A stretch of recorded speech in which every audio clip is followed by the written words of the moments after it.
3 நாளைக்கு முன்னாடி என் வீட்டுக்கு வந்து நான் இல்லாதப்போ என் பொண்டாட்டி கிட்ட நல்லா பாசமா பேசுற மாதிரி நடிச்சு நீங்க கொடுத்த பணத்தை கேட்டாங்க.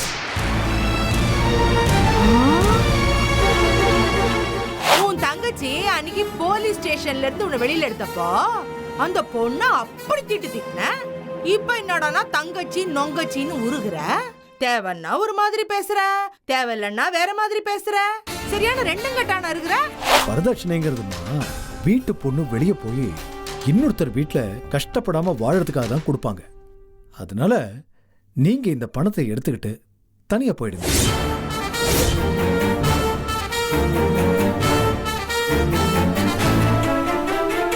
சொத்தை பிரிச்சதுக்கு அப்புறம் கூட எல்லாரும் ஒத்துமையா இருக்கணும்னு நினைச்சேன். ஆனா நீங்க பண்ற கூத்தையெல்லாம் சமாளிக்கிறதுக்கு மனசுலயும் தெம்பில்ல, உடம்புலையும் தெம்பில்லம்மா. என்னால இதுக்கு மேலையும் கட்டி இழுக்க முடியாதுமா.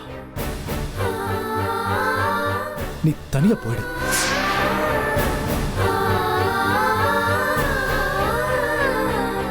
அந்த வீரமணி இருக்கிறதே காஞ்சிபுரத்துல தானே?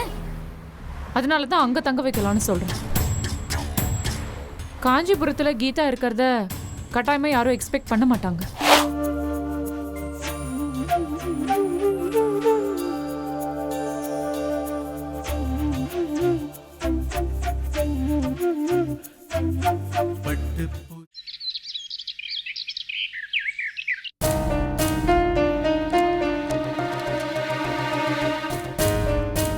சார் வாங்க வாங்க. வணக்கம். வணக்கம். உட்காருங்க.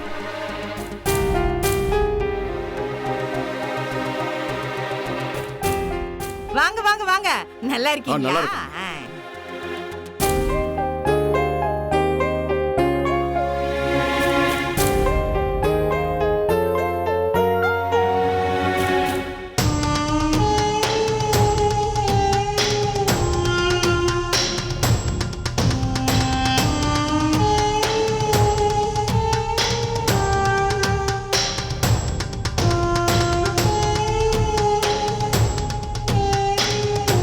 சேதுராமன் சார், என்ன விஷயம்? ஏ உங்க வீட்டு மருமக உங்க தங்கச்சி 2 பேரும் எதுவுமே சொல்லலையா?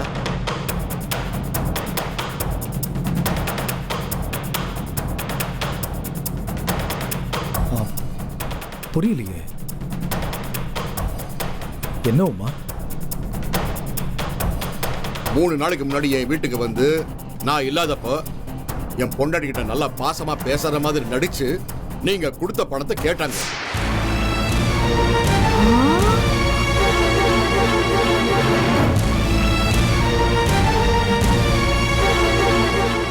என்னவுமா? நிஜமா?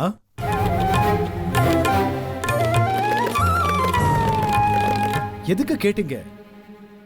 நான் கேட்கல, என் புருஷன் கேட்டாரு, நான் அவர் கூட போனேன். போய் சொல்லாத, நீ தான் கேட்ட. சரி, என் புருஷ பணத்தை நான் கேட்டேனே வச்சுக்கோங்க, போதுமா? என்னது? உன் புருஷன் பணமா? ஆமா, வரதட்சணைக்காக தானே அந்த பணத்தை வாங்கினீங்க. இத பாருமா, நான் செலவழிச்ச பணத்தை தான் கேக்குறேன். எல்லாம் ஒண்ணுதான். எப்படி எல்லாம் ஒண்ணாகும்? இத பாருமா, எங்களை கேட்காம நீ ஏன் அங்க போன? என் வீட்டுக்கு நான் போறதுக்கு உங்ககிட்ட சொல்லிட்டு தான் போணுமா?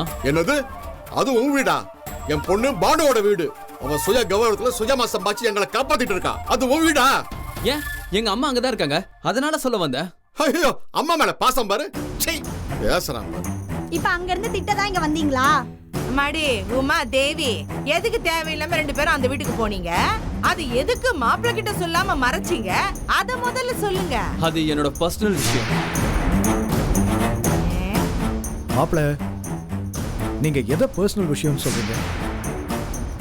நான் உங்க அப்பா கிட்ட கொடுத்த பணத்தை எனக்கு தெரியாம நீங்க எப்படி போய் கேட்கலாம்?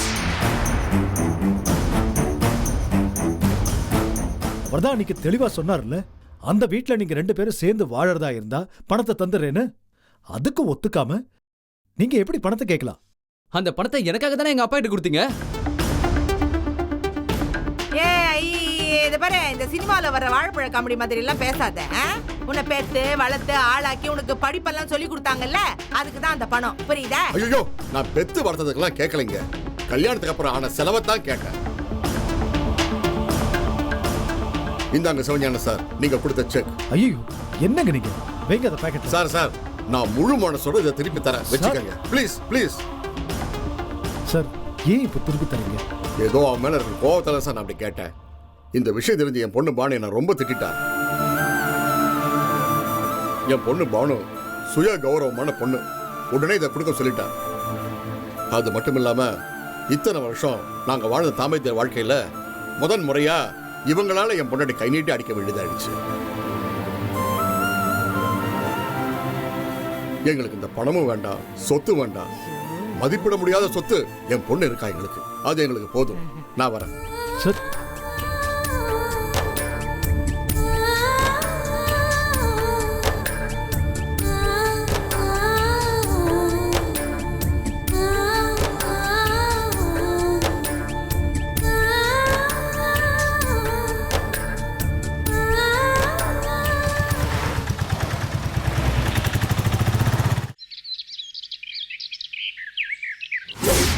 ஆயிரம் சொன்னாலும் நீங்க பண்ணது ரொம்ப தப்பு மாப்பிள்ள.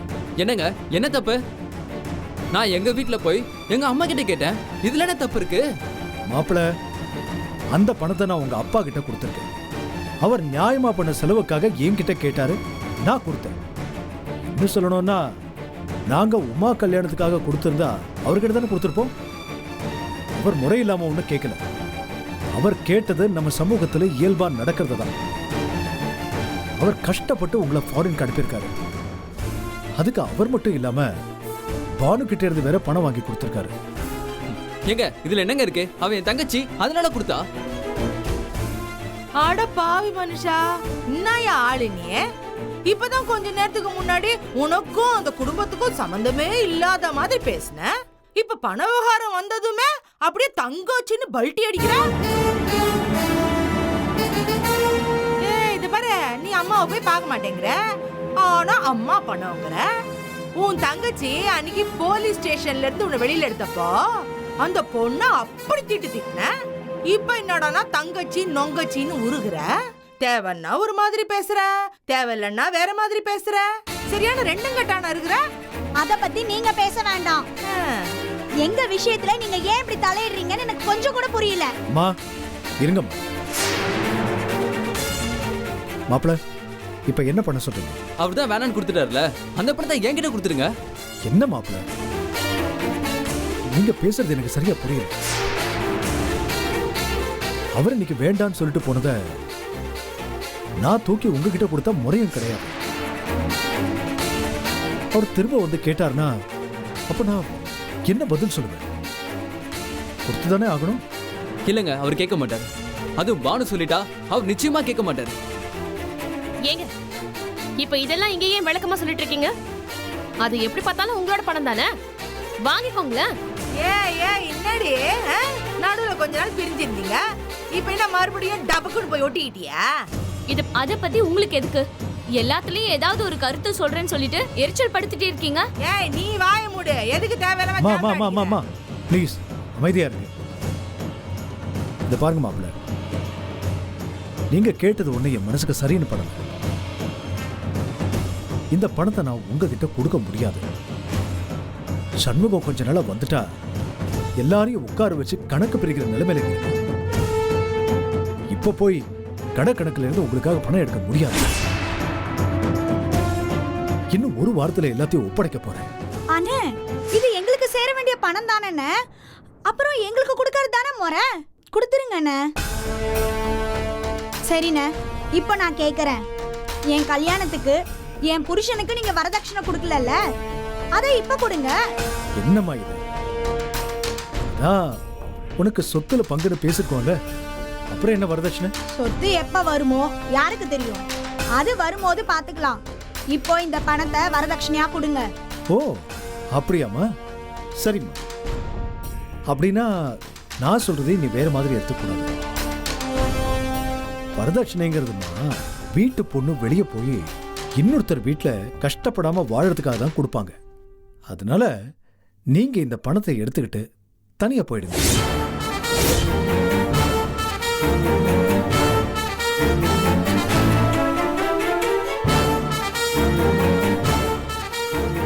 உங்களுக்கு பங்கு பிரிக்கும் போது நீங்க அதை வந்து வாங்கிக்கணும். இப்போ நீங்க 2 பேரும் தனியா போங்க. அப்புறம் கைராசி கடையில வேலை செய்யறதும் செய்யாம போறதும் இதெல்லாம் ராஜேந்திரன், சண்முகம் இவங்கெல்லாம் பேசி முடிக்கட்டும். ஆனா இப்போ நீங்க இந்த வீட்ல இருந்து தனியா போயிடுங்க. என்னென்ன அநியாயமா இருக்கு? நீங்களே இப்படி ஒரு வார்த்தையை சொல்றீங்க? ஏய் அப்பாடா, இப்போ அது என் மாப்பிள்ள ஒரு நல்ல வார்த்தையை பேசினாரேன்னு சந்தோஷமா இருக்குது. என்னென்ன இது? உங்களுக்கு எப்படி இப்படிலாம் பேச மனசு வந்தது? இல்லம்மா, நானும் பொறுத்து தான் பார்த்தேன். ஆனா உங்களுக்கு எல்லாத்து மேலேயும் ஆசை இருக்கு. அதுக்கு நான் என்ன செய்ய முடியும்? நீயே வாய் திறந்து கேட்டதுக்கு அப்புறம் வரதட்சணை கொடுக்கறது அம்மா முறை. நான் செக்க தரேன், நீ எடுத்துக்கோ. 2 பேரும் தனியா போ. நீயே வாய் திறந்து கேட்டதுக்கு அப்புறம் வரதட்சணை கொடுக்கறது அம்மா முறை. நான் செக்க தரேன், நீ எடுத்துக்கோ. 2 பேரும் தனியா போய்.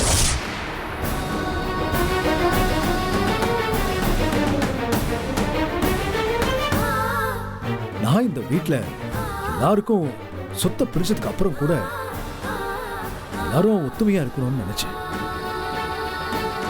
ஆனா நீங்க பண்ற கூத்தையெல்லாம் சமாளிக்கிறதுக்கு மனசுலயும் தெம்பில்ல, உடம்புலையும் தெம்பில்லம்மா. என்னால இதுக்கு மேலையும் கட்டி இழுக்க முடியாதுமா. நீ தனியா போயிடு.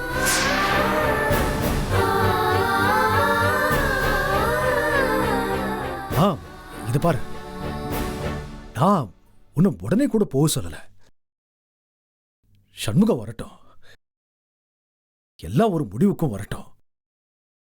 அதுக்கப்புறம் நீ போனா கூட சரிதான். அண்ணே, என்னென்ன இது? அம்மாக்கு அப்புறம் எல்லாமே நீங்களும் அண்ணியும் தான் நினைச்சிட்டு இருக்கேன். ஆனா இன்னைக்கு இப்படி பேசிட்டீங்களே என்ன? அம்மா மட்டும் உயிரோட இருந்திருந்தா என்ன இப்படி விட்டுருப்பாங்களா? கேட்க ஆள் இல்லைன்னு தானே இப்படிலாம் சொல்றீங்க? ஐயோ ஏய், நீலி கண்ணீர் வடிக்காதடி, போதண்டி. உன் நாடக கம்பெனியெல்லாம் இழுத்து மூடு. என்ன இதெல்லாம் இனிமே இந்த வீட்ல செல்லுபடி ஆகாது. ஏங்க என்னங்க நினைச்சிட்டு இருக்கீங்க? அவளே பாவம் ஏதோ மன கஷ்டத்துல இருக்கா. ஏய் நீ பொத்து. என்ன எங்களுக்கு தெரியும் அவன் மன கஷ்டத்தை பத்தி எல்லாம். அவளை பத்தியும் தெரியும், இதா நிக்கிறானே அவ புருஷன், அவனை பத்தியும் தெரியும். ஏய் என்ன நானும் சும்மா பாத்துக்கிட்டு இருக்கேன், ரொம்ப ஓவரா பேசிட்டு இருக்க. எது வயசானவனு பாக்குற இல்ல? அடி சரிபால. ஏய், யார பாத்து வயசானவங்க கிசானன்னு பேசுற பிச்சு. என்ன என்னடி பண்ணுவ? நிறுத்துங்க, நிறுத்துங்க. இங்க பாருங்க, இப்ப நான் சொன்னதுதான் முடிவு. இன்னும் ஒரு வாரத்துல எல்லா விஷயங்களும் முடிவுக்கு வந்துடும்.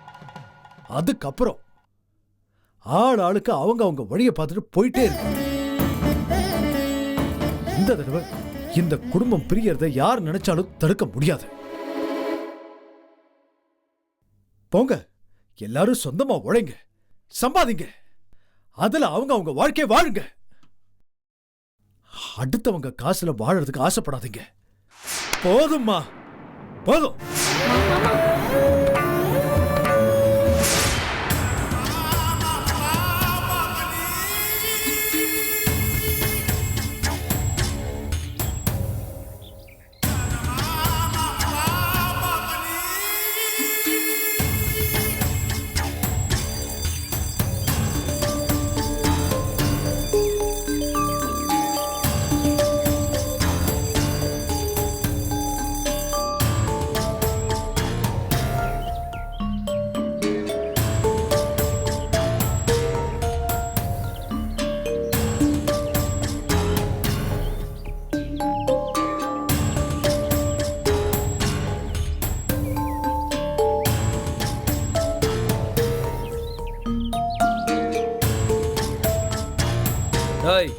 இன்னைக்கு அவன் நம்ம கையில இருந்து தப்பவே முடியாது. இத்தனை நாளா எப்படி வரா எப்படி போறான்னு குழப்பத்தில் விட்டுட்டோம். ஆனா இன்னைக்கு அப்படி இல்லை.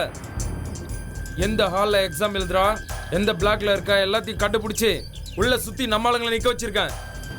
இன்னைக்கு நம்ம ஆளுங்க கையில இருந்து தப்பவே முடியாது. ஆமாண்ணே, இன்னைக்கு அவன் நம்ம கிட்ட சிக்கியே திருவா.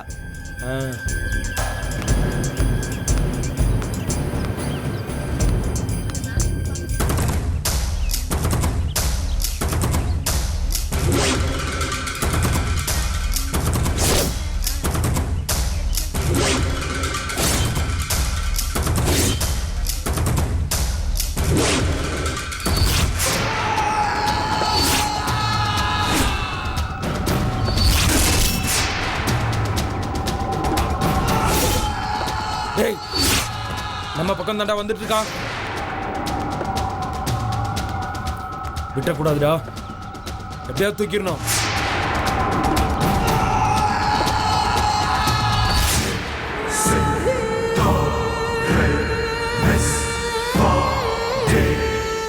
இந்த பக்கம் தான் வந்துட்டு இருக்கான். அவன் பாக்குறதுக்கு முன்னாடி ஒளிஞ்சிக்கலாம். அவன் கார் கிராஸ் பண்ணி போன உடனே அப்படியே தூக்கி உள்ள போட்டு போயிடலாம். வாங்க வாங்க வாங்க வாங்க வாங்க வாங்க வாங்க வாங்க வாங்க.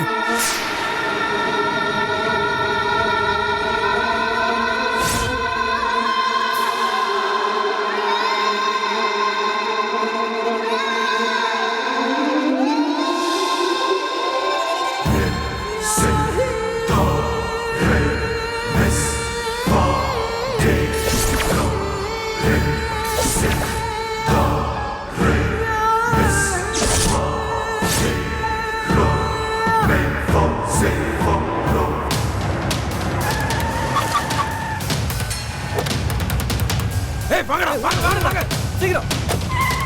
தப்பு பண்ணடா, வாங்க வாங்க வாங்க சீக்கிரம் வாங்க. புரா ஏய் கார் எடுத்து. ஏய் கார் எடுத்து. என்ன போய்டா? போய் வண்டி எடுங்க. வாங்கடா வாங்கடா. ஓடு ஓடு. ஓடுங்கடா. ஓடு.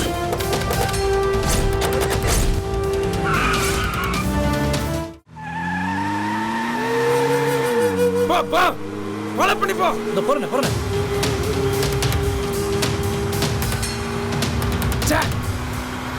போடா, போ ஸ்பீடா போ.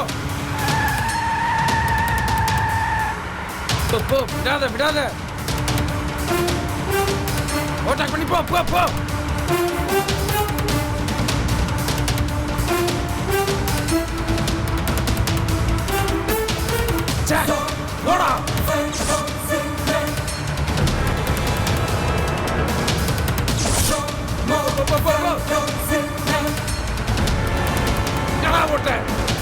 ஓட்ட போடா.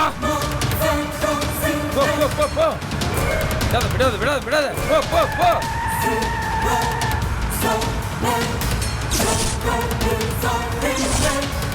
போடா, விடாத போ. விட்டாத. ஓட்டாக் பண்ணி போறாங்க பாரு. போயா சீக்கிரம் போ.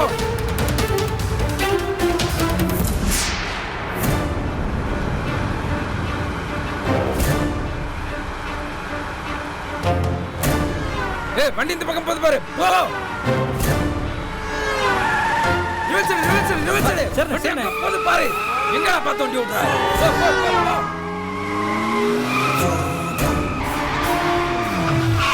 அண்ணே, எந்த பக்கம் போனாங்கன்னே தெரியலண்ணே. போடா.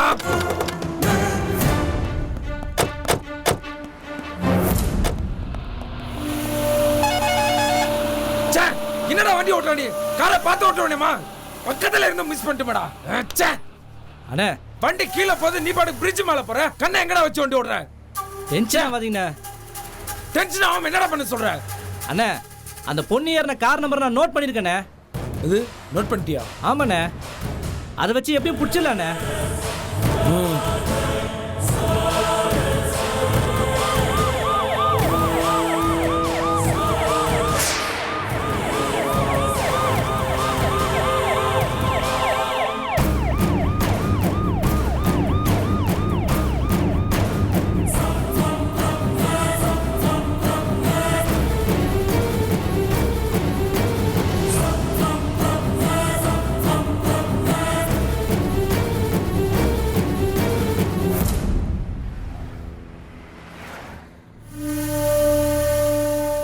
ரொம்ப தேங்க்ஸ் மேடம். நீங்க மட்டும் வரலனா அவங்க என்ன தூக்கிட்டு போயிருப்பாங்க. நான் எங்க போனாலும் கரெக்டா தேடி கண்டுபிடிச்சு அவங்க ஆளுங்களை நிக்க வச்சிடுறாங்க. நல்ல வேலை, இன்னையோட எல்லா எக்ஸாமும் எழுதி முடிச்சிட்டேன். எப்படியாவது என்னை மிரட்டி உருட்டி இந்த கல்யாணத்துக்கு சம்மதிக்க வைக்கணும்னு ட்ரை பண்றாங்க. இப்போ என்ன பண்ணணும்னு தெரியாத சுச்சுவேஷன்ல தான் நான் உங்களுக்கு கால் பண்ணேன். நான் உங்களை பத்தி நிறைய கேள்விப்பட்டிருக்கேன். அந்த வீரமணி பையன் சடகோப்பன் விஷயத்துல கூட நீங்க ஆஜராகி சிவஞான மாமாவையும் சண்முக மாமாவையும் 2 பேரையும் வெளியில கொண்டு வந்தீங்கன்னு பேப்பர்ல படிச்சேன். அப்புறம் எனக்கு இந்த பிரச்சனை வந்ததுக்கு அப்புறம் தான் என் ஃப்ரெண்ட்ஸ் கிட்ட சொல்லி உங்க நம்பர் தேடி கண்டுபிடிச்சு நான் கால் பண்ணேன். முதல்ல நீங்க எனக்கு ஹெல்ப் பண்ணுவீங்களா மாட்டீங்களான்னு ரொம்ப டென்ஷனா இருந்தேன். அதுக்கப்புறம் நீ காலேஜுக்கு போய் எக்ஸாம் எழுது, நான் கரெக்ட் டைம்ல வந்துடுவேன்னு நீங்க சொன்னதுனால தான் எனக்கு கான்ஃபிடென்ட்டே வந்தது. எனக்கு இப்போ இருக்கிற ஒரே ஹோப் நீங்க மட்டும்தான். உங்க ஹெல்ப்பை நம்பி தான் நான் கொஞ்சம் தைரியமா இப்போ நின்றுட்டு இருக்கேன். கவலைப்படாத. ஒரு பொண்ணை கம்பல் பண்ணி கல்யாணம் பண்றத கண்டிப்பா சட்டம் அனுமதிக்காது. சரி, இப்போ கீதாவை நம்ம எங்க தங்க வைக்கிறது? அவங்க எப்படியும் சென்னை, வேலூர்னு ஆளுங்களை வச்சு கண்டிப்பா தேடிக்கிட்டே தான் இருப்பாங்க. அப்போ எங்க தங்க வைக்கலாம்? காஞ்சிபுரம். என்ன சொல்றீங்க? அந்த வீரமணி இருக்கிறதே காஞ்சிபுரத்துல தானே? அதனால தான் அங்க தங்க வைக்கலாம்னு சொல்றேன். காஞ்சிபுரத்துல கீதா இருக்கிறத கட்டாயமா யாரும் எக்ஸ்பெக்ட் பண்ண மாட்டாங்க. இதனால ரிஸ்க் எதுவும் இல்லையா? வெளியில எங்கேயாவது தங்க வைக்கிறத விட இது ரொம்ப ரொம்ப சேஃப். சரி, இங்கே ரொம்ப நேரம் நின்றுட்டு இருக்க வேண்டாம், போலாம்.